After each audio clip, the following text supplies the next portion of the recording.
Dear students, अस्सलाम वालेकुम। उम्मीद है आप सब खैरियत से होंगे। हम हमारी 10वीं जमात के साइंस का सबक नंबर 3 धाते और अधाते पढ़ रहे हैं, जिसमें काफ़ी कुछ मालूमात आपको फ़राहम कर चुकी हूँ। अभी तक के हमने देखा कि टोटल जो है 22 अनासिर धाते हैं और ज़्यादातर जो अनासिर है वो अधाते हैं, और हर अनासिरों के साथ साथ उनकी मुख्तलिफ़ खुसूसियात होती है और वो खुसूसियात के एतबार से उनको अलग किया जाता है और अलग करने के बाद वो धातों में शामिल कर दी जाती है। धातें हमें चट्टानों से हासिल की जाती है और ज़्यादातर चट्टानें जो है मुरक्कबात की शक्ल में पाई जाती है। यानी वो जो होती है धातें, वो तो बताया ही था कि वो चट्टानों से मिलती है और उसके अंदर जो मौजूद मुरक्कबात है वो धातों की शक्ल में होते हैं। जिसका ज़्यादा परिमाण होगा वो उसको उस धात का खालिज करके दे दिया जाता है। और ये मुरक्कबात जो होते हैं ये मादनियात कहलाते हैं, मिनरल्स कहलाते हैं। और ऐसे मादनियात जिनमें धातों की मिकदार बहुत ज़्यादा होती है उन्हें कच्छ धात कहते हैं, और उन्हीं कच्छ धातों से फिर हमें जो है वो खालिज धातें हासिल होती है। जैसे बॉक्साइट, एक बॉक्साइट जो है ये कच्छ धात है। अब इस कच्छ धात को जब हम खालिज करते हैं ज़मीन में से, ये जब मादनियात की शक्ल में मिलती है तो इसे बॉक्साइट कहा जाता है, लेकिन जब इसे खालिज करेंगे बिल्कुल, तो खालिज करने के बाद इसका नाम होता है एल्यूमिनियम होता है। और हेमेट, उसके अंदर से जो दूसरी खाम धातें बचती है, यानी एल्यूमिनियम जब उसके अंदर से खालिज धात हासिल हो जाती है तो खालिज धात हासिल होने के बाद उसमें से जो बचता है हेमेटाइट, तो वो हेमेटाइट जो है वो कच्छ धात रहती है, जिससे फिर लोहा हासिल होता है। तो इस तरीके से जब ज़मीन में से वो धातें निकलती है तो उनका नाम कुछ और रहता है, फिर खालिज करने के बाद उससे कुछ और नाम दिया जाता है। समंदर के पानी में जो धातें मौजूद होती है, जैसे मैंने बताया था आपको नमक, तो वो सोडियम क्लोराइड जो रहते हैं, तो वो सोडियम क्लोराइड से फिर क्या हासिल होता है, मैग्नीशियम से फिर कैल्शियम क्लोराइड हासिल होता है। फिर उसके बाद मैंने आपको बताया था धातों की तबाई खुसूसियत। इसके अंदर से धातों की तबाई खुसूसियत के अंदर मैंने ये बताया था कि हर एक धात की अपनी खुसूसियात होती है, जिसके ज़रिए हम उसे आसान तरीके से दर्जाबंदी कर सकते हैं उसकी। तो इसमें सबसे पहले मैंने बताया था कि धातों की सतह जो है वो चमकदार होती है, तो हम उसे धाती चमक के ज़रिए पहचान लेते हैं कि ये जो धात है ये खालिज है, ये चमकदार है, मतलब धात है। दूसरा कि वो धात जो है हमेशा हमें ठोस हालत में ही पाई जाती है। सिर्फ एक धात ऐसी है जो हमें माय हालत में मिलती है, वो है पारा। तीसरा, धातें आम तौर पर सख्त होती है, लेकिन जब लिथियम, कुछ धातें ऐसी है जो मुलायम होती है। अक्सर तो धातें सख्त ही होती है, लेकिन कुछ धातें ऐसी है जो बिल्कुल मुलायम होती है, जिसे बाआसानी हम छुरी से काट सकते हैं। तो वो धातों का नाम क्या है, सोडियम, पोटाशियम। ये मुलायम धातें हैं। सोडियम और पोटाशियम को चाकू से कट कर सकते हैं। चौथा, धातों की तार पजीरी होती है। तार पजीरी यानी बिल्कुल पतले पतले उनको टोक फीट कर तार बनाए जाते हैं, जैसे चांदी के वरक होते हैं ना, ऐसे तार बनाए जाते हैं, ताकि उनकी शीट को फिर चादर पजीरी कहते हैं, और फिर उसको जैसी चाहे शक्ल में ढाल सकते हैं। अब उसी की तरह पतले तार बनाने के बाद फिर उसकी खुसूसियत को हम तार पजीरी कहते हैं। और फिर पांचवा था कि धातें जो होती है वो बर्क़ की अच्छी मौसल होती है, यानी उनमें से हरारत और बिजली जो है वो बहुत आसानी से गुजरती है। तो बिजली की अच्छी मौसल होने, सबसे अच्छी मौसल जो धात है वो चांदी है, और उसके बाद जो है तांबा। तो ये जो दो धातें होती है तो इनको फिर बर्क़ी तरीके से अलग किया जाता है, खालिज किया जाता है। और बर्क़ की जो बहुत कमज़ोर मौसल है, जिसमें से बिल्कुल ना के बराबर बर्क़ गुजरती है, वो है लीड और पारा। तो इसी तरीके से छठा, धातों की कसाफत ज़्यादा होती है, यानी धातें वज़न में भारी होती है। कसाफत का मतलब होता है वज़न। वज़न के अंदर धातें कैसी होती है, बिल्कुल भारी होती है। तो ये जो था धातों की तबाई खुसूसियात थी। अब इस तरीके से अधातों की तबाई खुसूसियत बताया था, इससे अपोजिट कि वो कोई भी हालत में हमें मिल जाएंगी। जैसे कि अधातें आमतौर पर ठोस, माय और गैस तीनों हालतों में पाई जाती हैं, जैसे कि कार्बन, सल्फ़र, ठोस नाइट्रोजन, हाइड्रोजन, गैस, ब्रोमीन, रकीकी। अधातों की बात कर रही हूँ मैं। दूसरा, इनमें कोई चमक नहीं होती अधातों में। और तीसरा, इनकी कसाफत यानी वज़न बिल्कुल कम होता है, ये हल्की होती है हवा, और ये हवा में मौजूद होती है। और ग्रेफाइट के अलावा सभी धातें जो है ये बर्क़ की नाक़िस यानी ना के बराबर मौसिल होती है, और इनकी हम तार पजीरी नहीं कर सकते। जैसे मैंने बताया ना, धातों को ठोक पीट कर तार पजीरी करते हैं, फिर उसको नई शक्ल में ढालते, तो इनकी तार पजीरी नहीं की जा सकती, और ना ही ये तार पजीरी से बनती है। तो यह धातु की कुछ मिसालें थी, धातु की भी बताई मैंने आपको। अब धातु की कीमियावी खुसूसियात, धातुओं रासायनिक गुणधर्मों। तो धातु की यहाँ मिस्टेक हुई है ऊपर आधा ध लिखने में, आप लोग देख लेना। सबक का नाम है धातु की कीमियाई खुसूसियात।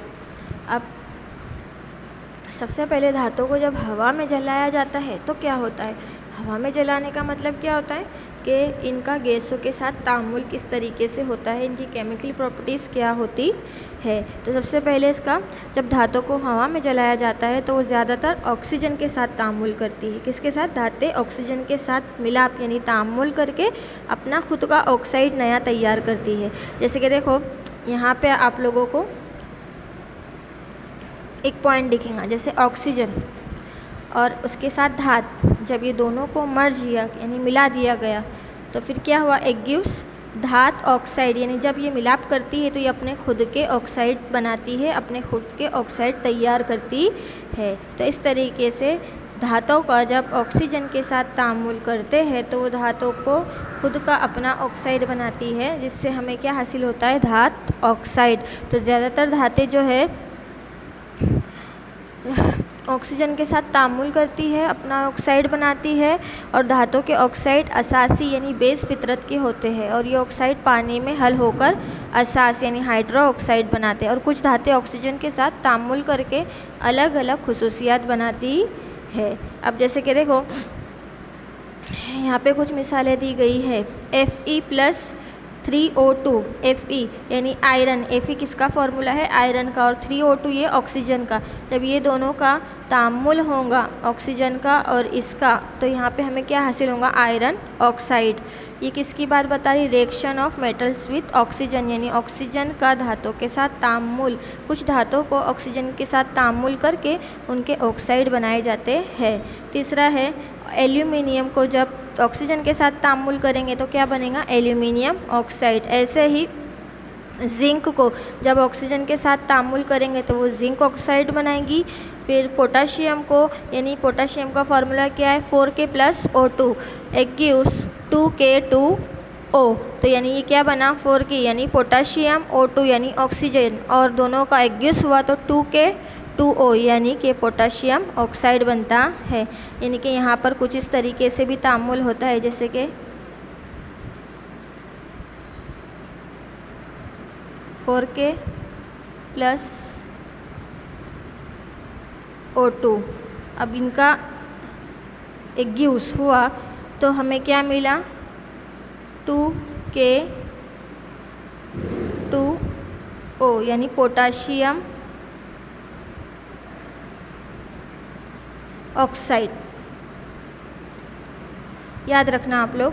तो इस तरीके से जब इसका एक गिव्स होता है तो हमें यहाँ पर 4K+O2 एक गिव्स 2K2O, ये क्या है? पोटाशियम ऑक्साइड का फॉर्मूला। इसी तरीके से Zn के साथ तामुल, यानी जब उसका हम 2Zn यानी यहाँ पर जो जिंक+O2 जिंक का और ऑक्सीजन का साथ तामुल होगा, तो तामुल होने के बाद हमें क्या मिलेगा? 2ZnO यानी जिंक ऑक्साइड हमें हासिल होता है। तो धातु की ये ऑक्साइड पानी में घुलकर क्या बनाते हैं? असास। असास और बेस हम पढ़ चुके हैं इससे पहले, इसलिए धातु की ऑक्साइड असासी ऑक्साइड कहलाते हैं। तो ये जो था यहाँ पर ऑक्सीजन की कीमियावी खुसूसियत मैंने आपको बताई, जो किस तरीके से तामुल करके ऑक्सीजन के साथ तामुल करके अपने असास बनाते हैं, बेस बनाते हैं, और अपने खुद के ऑक्साइड बनाते हैं। धातें और ऑक्सीजन आपस में मिलकर जो है वो ऑक्साइड बनाती है। अब जब धातें पानी के साथ तामुल करती है तो क्या होता है? तो धातें जब पानी के साथ तामुल करेंगी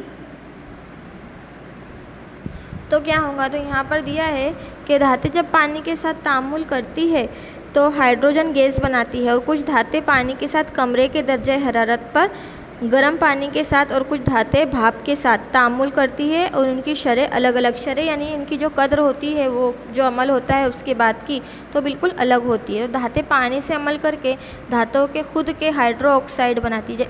जब ऑक्सीजन के साथ तामुल हुआ तो सिर्फ ऑक्साइड बनाया, लेकिन जब पानी के साथ तामुल हो रहा है तो हाइड्रो ऑक्साइड बनाया, तो हाइड्रोजन गैस खारिज होती है और धातु के हाइड्रो ऑक्साइड जो पानी में हल पजीर होकर घुलकर धातु के हाइड्रो ऑक्साइड बनाते हैं। तो पोटाशियम और सोडियम जैसी धातें जो है ठंडे पानी के साथ तेज़ी से अमल करती है। याद रखना ये सब एक मार्क्स के सवाल में आता है, तो आपको ये आसानी से याद रह जाए कि जब धातें पानी के साथ तामुल करती है तो पानी के साथ तामुल करने के बाद वो हाइड्रोजन गैस की शक्ल में खारिज कर देती है और अपने खुद के हाइड्रो ऑक्साइड बनाती है। ये याद रखना है अपने। और धातों के हाइड्रो ऑक्साइड जो है वो पानी में हल होकर धातों के हाइड्रो ऑक्साइड बनते हैं। तो पोटाशियम और सोडियम जो धातें हैं वो ठंडे पानी के साथ तेज़ी से अमल करती है और अपना तामुल तेज़ हरारत तामुल होता है और खारिज होने वाली गैस जो है फ़ौरन ही जलने लगती है। यानी ठंडे पानी से तामुल हो रहा है, लेकिन तामुल होने के बाद क्या हुआ, उसके अंदर हरारत पैदा हुई और हरारत पैदा होने के बाद जो उसमें से गैस खारिज होती है तो वो गैस खारिज होने के बाद क्या होती है, जल उठती है। यानी उसमें इतनी तादाद के अंदर हरारत मौजूद होती है। तो ये क्या हुआ इसका, ये कीमियावी तामुलात हुए। किसके साथ, पानी और धात के साथ के तामुलात बता रही। इससे पहले हमने जो है ऑक्सीजन के साथ तामुलात देखे और ये पानी और धात के साथ के तामुलात है। तो हर्री तवानाई जैसे कि यहाँ पर 2K जो मैंने पोटाशियम आपको बताया 2KS, यानी ये कुछ सॉलिड शक्ल में है, यानी ऐसी शक्ल के अंदर है जो ठोस है, प्लस 2H2O उसके अंदर क्या मिला दिया गया, पानी जो लिक्विड है, एक्यूस दोनों को मिलाया गया तो 2KOH, यानी कि ये हमें गैस की शक्ल के अंदर हासिल होता है। जैसे कि एग्जाम्पल के तौर पर यहाँ पर आप लोग देखेंगे क्या था, 2K था। अब ये कैसे मिला हमें, एस सॉलिड की शक्ल में मिला। अब इसके साथ क्या मिलाया गया, 2H2O मिलाया गया। अब ये कैसा था, लिक्विड की शक्ल में था, यानी L।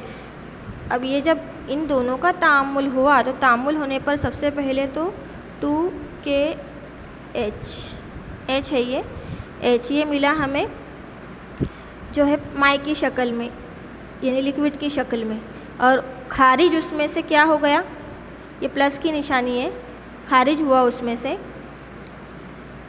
H2 जो गैस की शक्ल में था। यानी दो चीज़ें हो गई यहाँ पर, जब पोटाशियम और पोटाशियम के साथ पानी लिक्विड के अंदर, यानी ये जो है पोटाशियम सॉलिड और इसके साथ पानी को मिलाया, तो पानी को मिलाने के बाद यहाँ पर 2KOH यानी कि हमें ये पानी की शक्ल का महलूल हासिल हो गया और उसमें से प्लस गैस खारिज हो जाती है। तो ये क्या हुआ, ये हर्री तवानाई, यानी इसके अंदर से हमें गैस भी मिल गया और पानी के माई की शक्ल के अंदर भी लिक्विड मिल जाता है। तो ये किसके साथ का तामुल था, धातों का पानी के साथ का तामुल था कि जब वो पानी के साथ तामुल करेंगे तो उसकी रिएक्शन कुछ इस तरीके से होती है। तो आज की वीडियो में इतना ही।